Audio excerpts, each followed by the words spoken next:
दुनिया ज्ञान तो देती है परंतु साथ कभी नहीं देती है। आपको अकेले खड़े होने का साहस रखना पड़ेगा, तभी आप कुछ कर सकते हैं। घमंड से, अभिमान से आदमी फूल तो सकता है परंतु फल नहीं आ सकते हैं। आपको फल लाने के लिए अपना अहंकार को त्याग करना पड़ेगा और स्वयं कुछ कर गुजरने की आपके अंदर जब तक जिज्ञासा नहीं पैदा होगी तब तक आप कुछ नहीं कर सकते हैं। जैसे हमारा शरीर, हम अपने शरीर के अंदर के भावों को, क्योंकि आपको इसको इस तरह से समझें, जब हम किसी के चरण स्पर्श करते हैं, अभिवादन करते हैं, तो हमारे हाथ सबसे पहले आगे बढ़ते हैं। हाथ ही पैरों को प्रणाम करते हैं। दूसरों का अभिवादन, सम्मान हाथों से ही संभव है। हाथ जोड़ने पर हृदय के भावों का संप्रेषण अदृश्य रूप से इलेक्ट्रोमैग्नेटिक फील्ड में होता है, जिसका अनुभव दूसरे सामने वाले को होता है। यह चीज अगर हम अच्छी तरीके से समझ लें तो हमारे जीवन का कोई भी कार्य, कोई भी लक्ष्य संभव नहीं है। हम जो कुछ भी चाहेंगे उसको निश्चित ही करते चले जाएंगे और पूर्ण रूप से सफल भी होंगे। आपका शरीर अंदर से आपका एक ऐसा अनोखा सुरक्षा कवच बनाता है जो सदैव आर्निश आपके साथ रहता है, परंतु आपको पता नहीं होता है। आप अपने सुरक्षा कवच के घेरे में ही सदैव रहते हैं। यह प्रकृति का नियम सभी पर समान रूप से लागू होता है। पशु पक्षी, जलचर, थलचर, नभचर, अंडज, स्वेदज, पिंडज, किसी भी तरह का जीव प्रजाति हो, ये सभी के साथ समान रूप से संभव होता है। इसलिए अपने आप को पहचान करके किसी भी कार्य को प्रारंभ करने के लिए कुछ निश्चित बिंदुओं पर आपको कार्य करना पड़ेगा, तभी आपका लक्ष्य आपको हासिल होगा। तो किसी भी कार्य को करने के पहले लक्ष्य बनाएं। पहला बिंदु है लक्ष्य बनाएं। और जब तक आपका लक्ष्य नहीं बनाएंगे तो आप चलेंगे किस बात पर। तो इसलिए आवश्यकता ये इस बात की है कि सबसे पहले अपना लक्ष्य निश्चित करें। तो लक्ष्य आपके तदनुरूप होना चाहिए। जो आपका आवरण है, जो आपका सुरक्षा कवच है, जो आपकी मनोवृत्ति है, जो आपके गुण धर्म और दशाएं हैं, उनके अनुरूप अगर लक्ष्य बनाएंगे तो निश्चित रूप से ही आपको सफलता मिलेगी। जब आप अंदर और बाहर, बाह्य जगत और अंतर जगत का मेल एक जैसा कर लेंगे तो फिर आपको सफल होने से कोई नहीं रोक सकता है। इसलिए सफलता के लिए आवश्यकता इस बात की है कि अपने लक्ष्य को सुनिश्चित, स्पष्ट और कन्फर्म करें। जब आप कन्फर्म करेंगे तो निश्चित रूप से आपको सफलता मिलकर ही रहेगी, इसमें कोई संशय नहीं। दूसरा बिंदु है कि जब लक्ष्य बनाएं तो लक्ष्य बनाने के पश्चात आपको सबसे पहले ये देखना होगा कि इस लक्ष्य को प्राप्त करने के लिए आवश्यक साधन और संसाधन किस तरह से जुटाने पड़ेंगे, किस तरह से हमको इस लक्ष्य पर आगे बढ़ना पड़ेगा। कहने का मतलब है सही तरीके से प्रोग्रामिंग करें। जब लक्ष्य की प्रोग्रामिंग सही होगी तो लक्ष्य पर निश्चित रूप से हम शनै आगे बढ़ते चले जाएंगे। और जब तक किसी भी चीज़ की प्रोग्रामिंग नहीं होगी तो आप उसको सही तरीके से पूर्ण नहीं कर सकते हैं। आपाधापी में कोई कार्य कभी संभव नहीं हुआ है, नहीं पूर्ण होता है। इसलिए आपाधापी को छोड़िए और छोड़ करके जो आपने लक्ष्य तय किया है, स्पष्टता उस लक्ष्य के प्रति, उसको पूर्ण करने के लिए आपको स्वयं जागरूक होना पड़ेगा। उसकी छोटी छोटी बातों को आपको स्वयं अध्ययन करना पड़ेगा। कौन सी रुकावटें हैं, कौन से अवरोध हैं और कौन से आरोह और अवरोह हैं जिनको पार करके हम लक्ष्य तक सही रूप से पहुंच सकते हैं। कौन से व्यक्ति हमारे इस लक्ष्य में सहायक हो सकते हैं, कौन सी वस्तु, स्थिति और परिस्थिति हमारे लक्ष्य को परफॉर्म कर सकती है और हम किस तरह से अपनी गति को बनाए रख करके उस लक्ष्य को प्राप्त कर सकते हैं। इसके लिए में जरूरी अनुसंधान, रिसर्च करनी आवश्यक है। तो इस पर आप अवश्य ध्यान दें।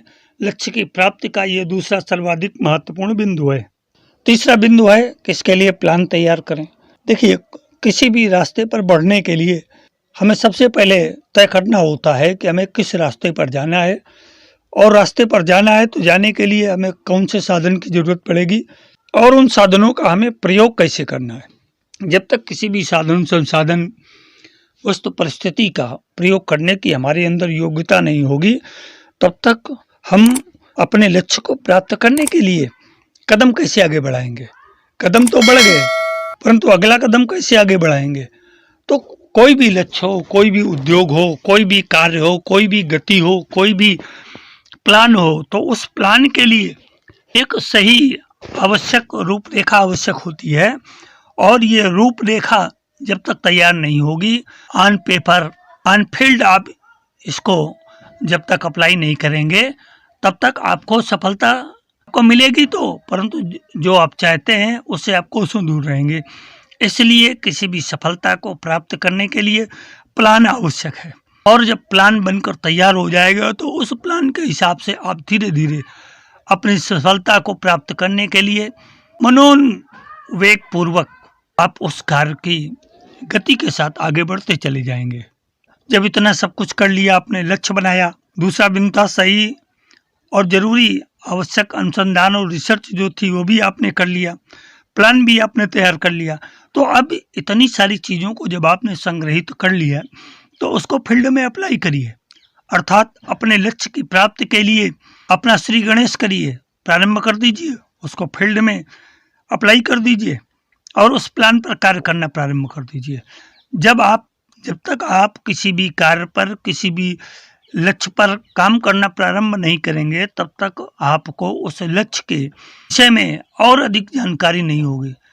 जैसे जैसे ही हम उस प्लान पर आगे बढ़ते हैं, उस लक्ष्य पर अपनी गतिविधि को आगे बढ़ाते चले जाते हैं, वैसे वैसे ही लक्ष्य के अग्रिम बिंदुओं पर हमारी दृष्टिपात स्वतः होता चला जाता है और परिणाम ये होता है कि लक्ष्य सकारात्मक रूप से आगे बढ़ता चला जाता है। बहुत सारी चीज़ें ऐसी होती हैं कि जब कभी हम कोई कार्य अप्लाई करते हैं तो उसमें तमाम सारे अवरोध भी आते हैं, और जब तक हम कार्य को अप्लाई ही नहीं करेंगे तब तक उसके अवरोध, रुकावट, बाधाओं के विषय में हमें जानकारी नहीं होगी। तो जब सब कुछ हमने तैयार कर लिया ऑन पेपर, तो उसको फील्ड में अप्लाई करेंगे, और जब अप्लाई करेंगे तभी हम उसके विषय में और अधिक जानकारी हासिल करके उसको आगे बढ़ाते चले जाएंगे। उसमें क्या रिफॉर्म करना है उसको भी हम अप्लाई करते चले जाएंगे। प्लान जब हमारा अप्लाई हो जाए तो यहाँ पर हमें कोई ढील देने की आवश्यकता नहीं होती है। जब हम अपने लक्ष्य के प्रति सदैव सतर्क और बाज की दृष्टि से उस पर नज़र बनाए रखेंगे, लगातार प्रयास करते रहेंगे उस लक्ष्य को सफल होने के लिए, और किन किन बिंदु चीज़ों की, साधनों की, संसाधनों की कमी रह गई है, किस चीज़ की अति आवश्यकता है, समय, स्थिति और विशेष तथ्यों के हिसाब से किस चीज़ की कहाँ आवश्यकता है, उस चीज़ की लगातार हम आपूर्ति करते रहेंगे, लगातार प्रयास करते रहेंगे, तो लक्ष्य जो कहीं गड़बड़ा भी रहा है, जो कहीं अनसुलझा भी है, उसकी भी प्राप्ति करने में हमें आसानी होगी और हम अपने लक्ष्य को बड़ी आसानी से प्राप्त कर सकते हैं। अगला बिंदु है कि जब हम काम करते हैं अपने लक्ष्य पर आगे बढ़ने का, और हमने प्लानिंग भी कर ली, रिसर्च भी कर ली, प्लान को अप्लाई भी कर दिया, लगातार हम प्रयास भी कर रहे हैं लक्ष्य पर आगे बढ़ने का, उस काम को आगे बढ़ाने का, तो निश्चित रूप से गलतियां होंगी। गलतियां मानवीय स्वभाव है, क्योंकि कोई भी व्यक्ति पूर्ण नहीं होता है, अपूर्णता का नाम ही जीवन है। इस जीवन से सीख करके जो आगे बढ़ता है वही पूर्ण बनता है।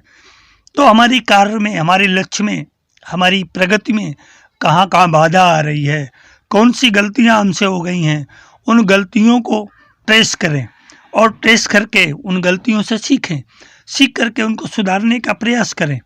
और जब हम अपनी गलतियों को सुधारने का प्रयास करेंगे तो इम्प्रूवमेंट बढ़ता चला जाएगा, हमारा लक्ष्य और परिपुष्ट होता चला जाएगा, और जब लक्ष्य परिपुष्ट होता चला जाएगा तो निश्चित रूप से ही तो हमारे अंदर प्लान तैयार करते समय, अनुसंधान करते समय, अप्लाई करते समय जो गलतियां रह गई थी उनमें भी सुधार होता चला जाएगा और लक्ष्य स्वतः परिपूर्णता की स्थिति में पहुंच जाएगा। इस तरह से हम अपने लक्ष्य को प्राप्त करने में आगे रह सकते हैं। अभी तक हमने लक्ष्य को अप्लाई करके जितनी भी दूर तक पहुंच सके हैं, जितनी भी हमने सफलता हासिल की है, इन सबको हम ट्रैक जरूर करें, इन पर गंभीर बारीकी नज़र जरूर रखें, क्योंकि जब तक हम बारीकी नज़र नहीं रखेंगे तो हमें क्या पता चलेगा कि हम लक्ष्य के प्रति कितना सफल हुए, हमारा लक्ष्य कितना आगे बढ़ा। तो अपने लक्ष्य की सफलता के लिए हमने प्रगति की है, उस प्रगति का परिणाम कितना आने वाला है कि यह कितना परिणाम आया है, उस परिणाम की समीक्षात्मक समालोचना बहुत आवश्यक है।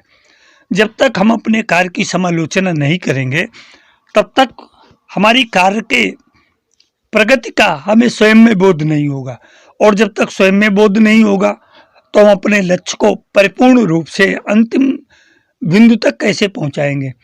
तो कार्य के प्रति जो हमारी दृष्टि है वो समालोचनात्मक होनी चाहिए। हम अपने कार्य पर इतनी सूक्ष्म दृष्टि रखें कि हमें स्वयं में पता चल सके कि हमारा कार्य परिपूर्ण रूप से कितना आगे बढ़ रहा है, इसमें कौन कौन सी खामियां रह गई हैं, उन खामियों को पूर्ण करने के लिए हमको क्या करना पड़ेगा, और हम क्या करके अपने कार्य को और अपने लक्ष्य को और भी अधिक सटीकता से परिपूर्णता से पूर्ण कर सकते हैं। इसलिए इस बात का कभी नजरअंदाज न करें और सदैव अपनी प्रोग्रेस को ट्रैक अवश्य करें।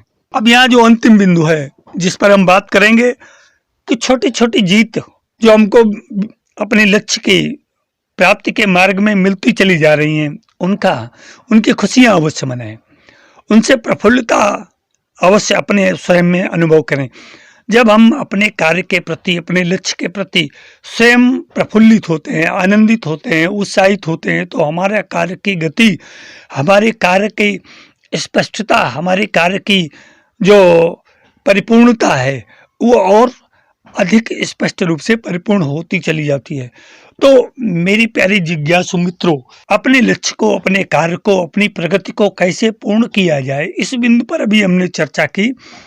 हमने आपके सामने 8 बिंदु रखे।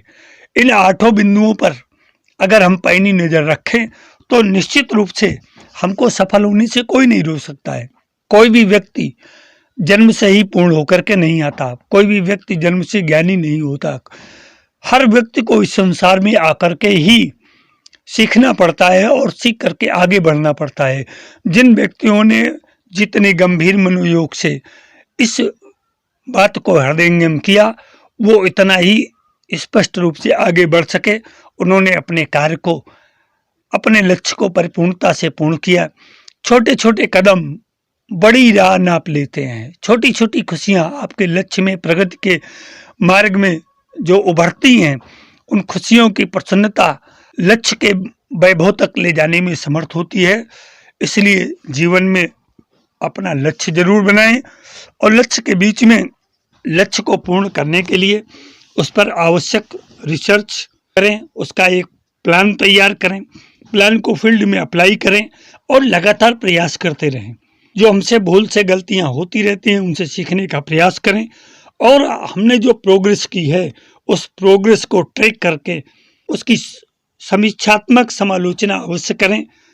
और जो हमको छोटी छोटी खुशियां बीच में मिलती रहती हैं उन खुशियों का उत्सव जरूर मनाएं, आनंद जरूर लें। समीक्षात्मक, समालोचनात्मक लक्ष्य प्राप्ति का संदेशात्मक वीडियो आपको पसंद आएगा। आप इससे सीख लेकर के आगे बढ़ने का प्रयास करेंगे और अपने इष्ट मित्र को भी इसे शेयर अवश्य करेंगे। अगर ये वीडियो पसंद आए तो इसको लाइक, शेयर, सब्सक्राइब अवश्य करें। धन्यवाद। सफल जीवन की यात्रा में राजन आचार्य का सपने में अभिवादन।